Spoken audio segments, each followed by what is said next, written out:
മൊത്തം negative, life മൊത്തം negative ആവുന്നു. രാവിലെ എഴുന്നേറ്റ് നമ്മളൊരു ദിവസം എഴുന്നേറ്റ് മൊത്തം ആ എൻ്റെ ഡേ നമ്മൾ ചെയ്യുന്നതൊക്കെ തടസ്സം, നമ്മൾ ചെയ്യുന്ന കാര്യങ്ങളൊക്കെ നെഗറ്റീവ്, നമ്മൾ ജോലി സ്ഥലത്ത് നമ്മൾ വഴക്ക് കേൾക്കുന്നു. അപ്പോൾ മൊത്തത്തിൽ നമ്മൾ ചെയ്യുന്നതൊക്കെ തടസ്സങ്ങൾ വരുന്ന ഒരു ദിവസം നമ്മുടെ ലൈഫിൽ എപ്പോഴെങ്കിലൊക്കെ നമുക്ക് ഉണ്ടായിട്ടുണ്ടാവും. മാറ്റാനുള്ള ഒരു ട്രിക്കാണ് ഞാനെന്ന് പറയുന്നത്. ഇനി നമ്മൾ വർക്ക് കഴിഞ്ഞ് വീട്ടിലോട്ട് പോകുന്ന ടൈം ഉണ്ടല്ലോ, വീട്ടിലോട്ട് പോകുന്ന ടൈമിൽ അല്ലെങ്കിൽ നമ്മൾ ആരെങ്കിലും, അല്ലെങ്കിൽ നമ്മുടെ ബെസ്റ്റ് ഫ്രണ്ട്, അല്ലെങ്കിൽ നമ്മുടെ പാർട്ട്ണർ, നമ്മുടെ ഗേൾ ഫ്രണ്ട്, ഇവരാരെ കാണാൻ പോകുമ്പോഴും നമ്മൾ ജസ്റ്റ് അവർക്ക് ഇഷ്ടപ്പെട്ട എന്തെങ്കിലും ഒരു ചെറിയ ഐറ്റം വാങ്ങിയിട്ട് പോകുക അവരുടെ അടുത്തോട്ട്.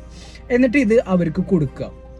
നമ്മുടെ വീട്ടിലാണെങ്കിൽ നമ്മുടെ പാരൻസ്, അല്ലെങ്കിൽ നമ്മുടെ വൈഫ്, അല്ലെങ്കിൽ നമ്മുടെ സിബ്ലിങ്സ്, ഇവർക്കൊക്കെ എന്തെങ്കിലും ഒരു ചെറിയ ഐറ്റം വാങ്ങി വീട്ടിൽ പോവുക. എന്നിട്ട് ഇത് അവർക്ക് കൊടുക്കുക, അല്ലെങ്കിൽ നമ്മൾ ആരെ കാണാൻ പോകുന്ന അവർക്കത് കൊടുക്കുക.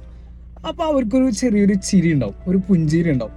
ആ ഒരു റിയാക്ഷൻ, അല്ലെങ്കിൽ അത് കൊടുക്കുമ്പോൾ ഉള്ളൊരു സന്തോഷം ഉണ്ടല്ലോ, ആ സംഭവം മാത്രം കിട്ടിയാൽ മതി. അന്നത്തെ എൻ്റയർ ഡേ നിങ്ങൾ മറക്കും. ആ എൻ്റയർ ഡേ ഉണ്ടാകുന്ന സ്ട്രെസ്സ് മൊത്തം പോകും. ആ ടൈമിൽ അവിടെ ആ ഒരു എനർജി നമ്മൾ ഷിഫ്റ്റ് ചെയ്യണം, അവിടെ ഒരു എനർജി ഷിഫ്റ്റിങ് നടക്കുന്നുണ്ട്. അപ്പം അത് നിങ്ങളൊന്ന് ലൈഫിൽ ട്രൈ ചെയ്ത് നോക്കുക. കാരണം ആ ഒരു മൊമെൻറ്റ് ക്രിയേറ്റ് ചെയ്തത് നമ്മളാണ്. ആ മൊത്തം എൻ്റയർ ഡേ നെഗറ്റീവായിട്ട് വന്നിട്ട് നമ്മൾ ഒറ്റ ആ ഒരു നിമിഷം കൊണ്ട് നമ്മൾ അതിനെ പോസിറ്റീവായിട്ട് മാറ്റുകയാണ് ചെയ്തത്. അവിടെ ഒരു എനർജി ഷിഫ്റ്റിങ് നടത്തി നമ്മൾ.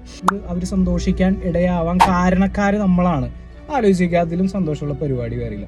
അപ്പോൾ നിങ്ങൾ ജസ്റ്റ് ഒന്ന് ട്രൈ ചെയ്ത് നോക്കുക, ഈ ട്രിക്ക് നിങ്ങൾ ട്രൈ ചെയ്ത് നോക്കുക. Okay, by.